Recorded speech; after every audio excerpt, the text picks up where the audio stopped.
Raditu billahi rabba wa bil islami dina wa bi Muhammadin nabiyya wa rasula.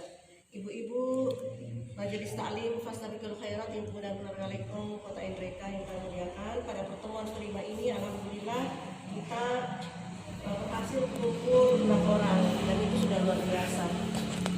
Nah, hari ini saya akan membahas tentang materi yang sudah pernah saya bawakan di Luaki, materi yang sudah bawakan di mana-mana, tentang pentingnya mempelajari dan senantiasa membaca Al-Quran.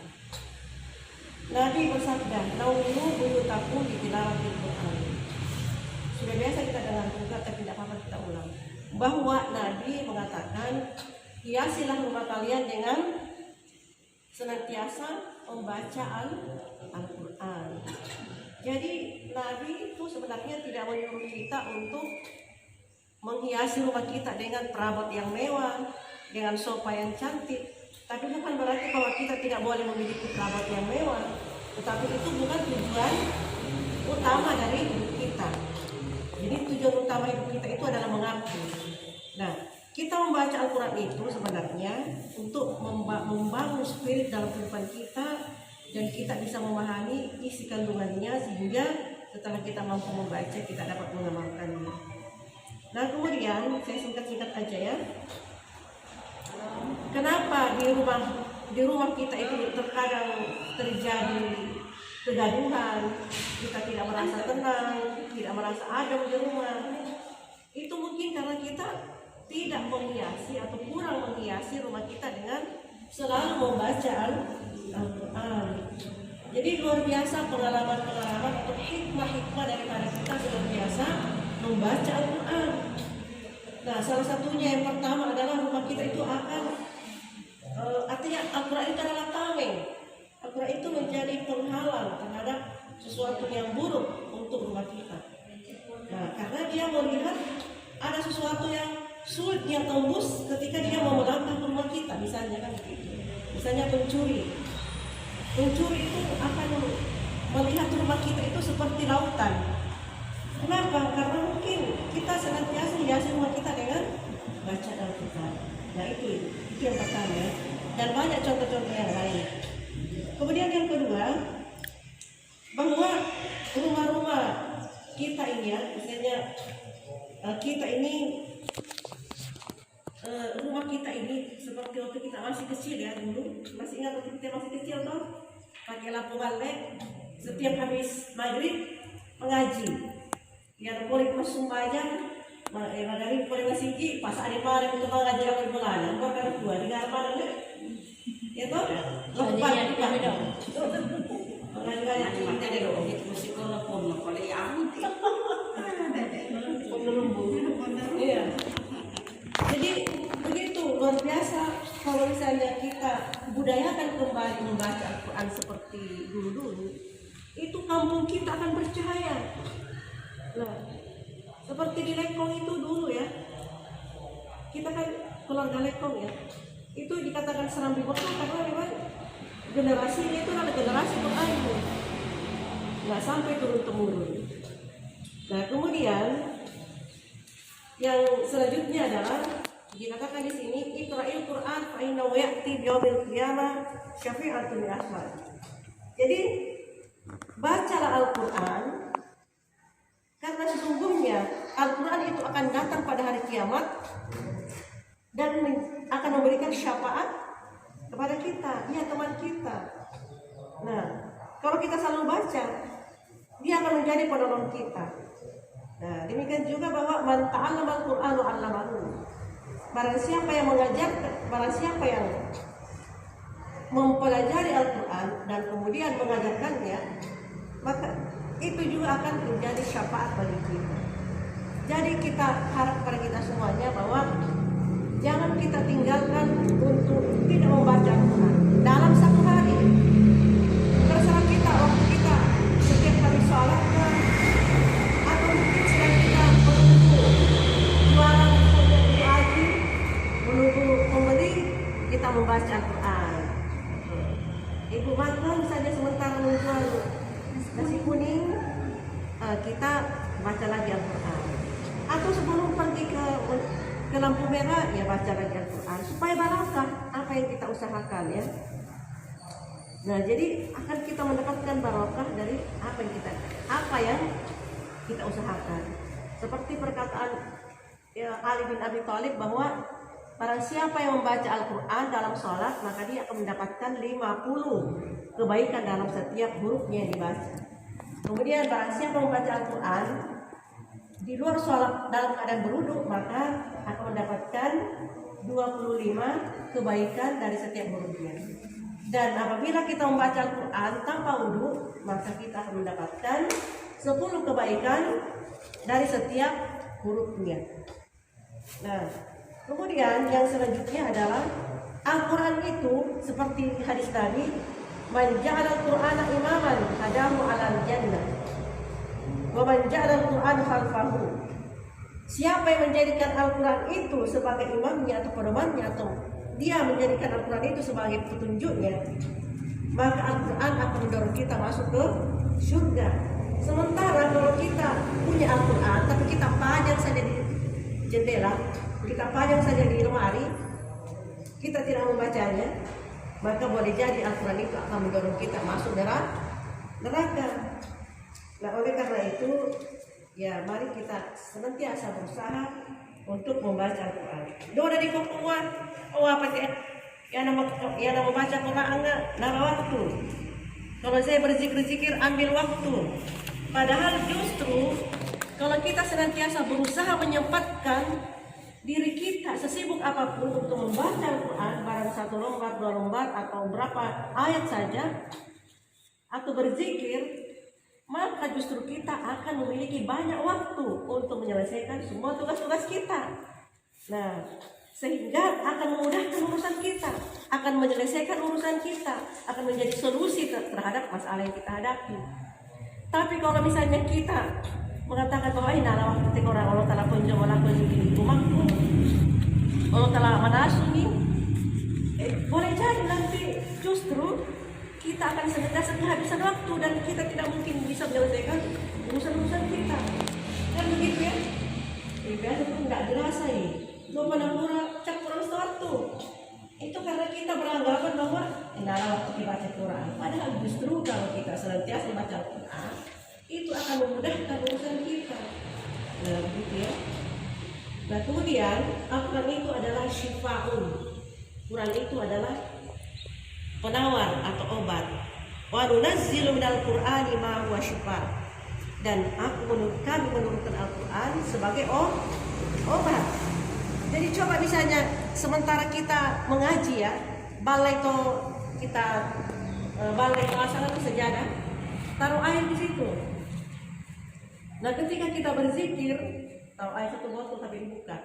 Kita berzikir atau mungkin membaca Al-Quran, ayat yang kita baca di atas sejarah itu akan berubah esensi menjadi sesuatu yang memiliki spirit. Nah, jadi sebenarnya kalau kita pergi di tablik misalnya, Najab Piki dari Juwai, itu kan doa, itu sebenarnya hanya stimulus dari luar. Tapi yang paling utama itu stimulus dari dalam. Jadi coba misalnya paling mbak tadaka, bujung sakit perut, bujung daka, apalakah mengaji mungkin di situ baru apa yang kita bisa baca tuh, misalnya sakit perut, semua saja yang kita baca banyak sebenarnya itu dalam Quran. Misalnya sakit perut baca ini, sakit kepala baca ini, baru lanjut doa. Ini doa ya, tapi doa ini sebenarnya ijazah ya, harus mengijazahkan ketika kita menyampaikan itu kita bilang qabiltu supaya itu nyambung syaratnya gitu ya. Jadi doanya itu Bismillah, a'udzu bi'izzatillah wa qudratihi min syarri ma ajidu wa hazir. Nah itu ya, itu doanya mujarrad. Itu hadis Nabi itu. Suatu ketika ada seorang sahabat datang kepada Nabi sedang sakit keras. Nah, dia bilang, wahai Nabi, saya sakit keras. Bagaimana obatnya? Nah, jadi ini sakit keras apapun, ya. Oke, saya lanjut ya. Jadi doa ini sekalipun sakit keras, sepanjang belum ajal itu bisa menyembuhkan penyakit. Kita pegang, misalnya kita mah, tapi yakin itu memang tidak bisa kalau sekadar pelindung. Tangan kanan pegang di tempat sakit, dibaca 7 kali. Bismillah, Bismillah, A'udzubillah, wa qudratihi min syarri ma ajidu wa uhazir. Nah gitu ya, setelah kita membaca Al-Quran, misalnya Inna bainaka al-kawthar wa shalli li rabbika wanhar. Inna syani'aka wal abtar. Bismillah, Bismillah, a'udzu bi'izzatillah wa qudratihi min syarri ma ajidu wa uhazir. Bismillah, Bismillah, lanjut 7 kali ya. Nah, jadi kita sendiri bisa mengobati diri kita dengan membaca Al-Quran, karena obat itu adalah karena Al-Quran itu adalah obat penawar bagi hati, penawar bagi jiwa raga kita. Kita aja yang barangkali tidak kurang memahami hal itu, kurang yakin sehingga ada kemarin apa sangat ngerti. Nah begitu ya. Jadi ibu-ibu, di sini pentingnya kita belajar, kita hadir di sini, jangan kita anggap sepele. Setiap orang yang menghadiri majelis ilmu itu ada malaikat di situ. Jatuh kuah jangan makin di Google, lemon Google, cek ada kan? Tapi kalau hadir di sini pasti ada malaikat. Dan apa yang kita ucapkan yang baik, malaikat itu akan. Makanya biasa itu orang-orang titip doa di dalam majelis. Kalau kita berdoa dalam majelis ini, insya Allah akan diijabah oleh Allah. Nah gitu ya. Nah, jadi ibu-ibu, kita hadir di sini sebenarnya kalau dipikir ya untuk apa ya kalau dipikir. Tapi kalau hidup kita itu berpikir dari pagi sampai malam hanya untuk mencari makan dan minum, jadi hidup kita itu hanya apa? Untuk makan dan minum, gitu. Tapi coba kita sisihkan waktu untuk memperkuat spiritualitas kita, menambah ilmu kita, menambah pengetahuan, meningkatkan keimanan kita, sehingga kita mampu memahami kehidupan ini bahwa hidup ini adalah untuk ibadah. Jadi setiap apa yang kita usahakan, kita kerjakan di rumah, kita berprofesi apapun, semua itu adalah ibadah, dan kita bisa pahami bahwa itu ibadah karena kita sering hadir dari majelis ilmu. Kan begitu ya? Jadi semua dapat barokah. Jadi itulah memang makanya kita perlu belajar. Tapi saya yakin di sini sudah pintar semua membaca Al-Quran. Nah kalau di tempat lain saya selalu bilang bahwa harus kita pintar belajar tajwid. Kalau tidak bertajwid maka tidak sama pahalanya dengan orang yang baca Al-Quran yang tidak bertajwid. Kan begitu ya? Dibaca tapi tidak bertajwid, beda pahalanya toh. Tentu lebih sempurna ya bertajwid. Tidak perlu lagu, yang penting tajwidnya yang bagus. Nah, kira begitu. Mungkin untuk sementara itu sudah dipahami semua ya. Jadi ingat kalau kita sholat, taruh memang di botol di situ. Sudah itu kita berzikir. Usahakan kalau perlu, tidak ditutup botolnya, tidak ditutup. Diniatkan aja, diniatkan dengan hati yang dengan kekuatan batin. Tidak bisa juga kalau taruh situ saja, tapi harus ada kekuatan batin sehingga muncul itu energi ilahi. Nah, jadi akan berubah esensinya menjadi energi ilahi. Gitu. Baca nih atau taruh seperti ini. Insya Allah. Jadi insya Allah akan berbeda itu orang yang senantiasa membaca Quran ya, yang tidak membaca. Mungkin itu saja singkat ya, karena banyak perlu dibicarakan. Demikian Al-Birru Manitaqa. Wassalamualaikum warahmatullahi wabarakatuh. Waalaikumsalam warahmatullahi wabarakatuh. Ulang bahwa hilal lekong ini induknya di Kabupaten Nrekang.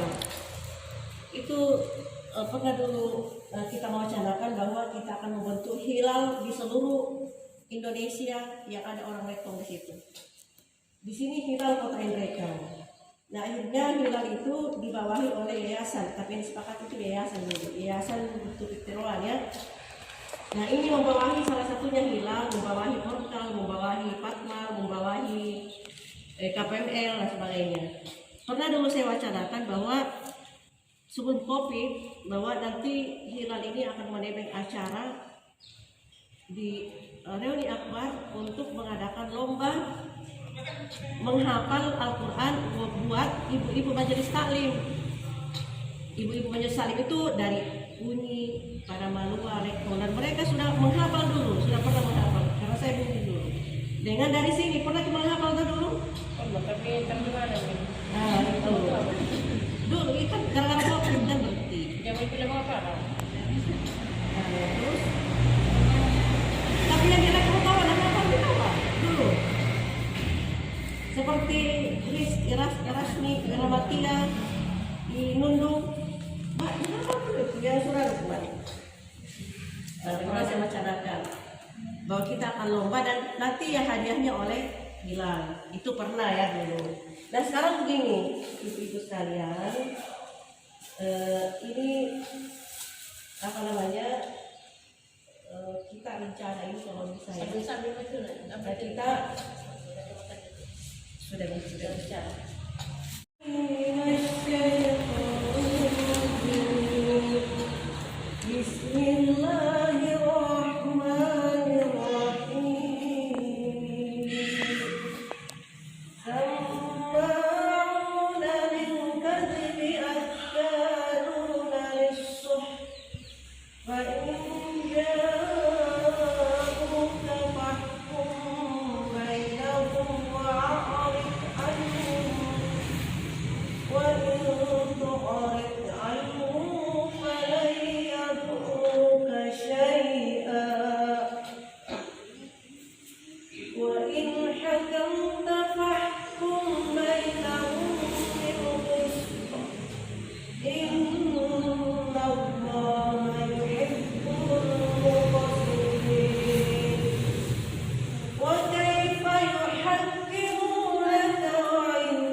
Ya, sudah selesai. Lanjut Ibu Dahlia.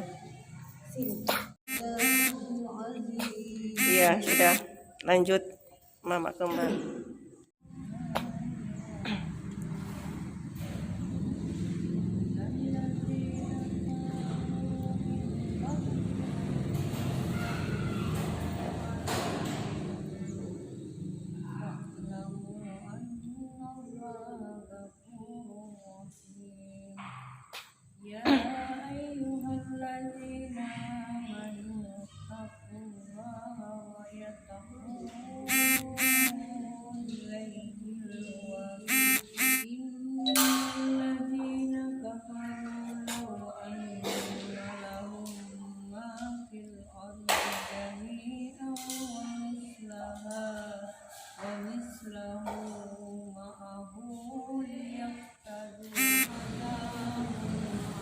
Iya, lanjut. يريدون أن يخرجوا من النار وما هم بخارجين منها ولهم عذاب مقيم والسارقون والسارقات فاقطعوا أيديهما جزاء بما كسبا نكالا من الله والله عزيز حكيم ألم تعلم أن الله له ملك السماوات والأرض يعذب من يشاء ويغفر لمن يشاء والله على كل شيء قدير. Sini list dan. الرسول لا يحزنك الذين يصارعون Mau pulang ya? Suntik atau nanti mau lagi?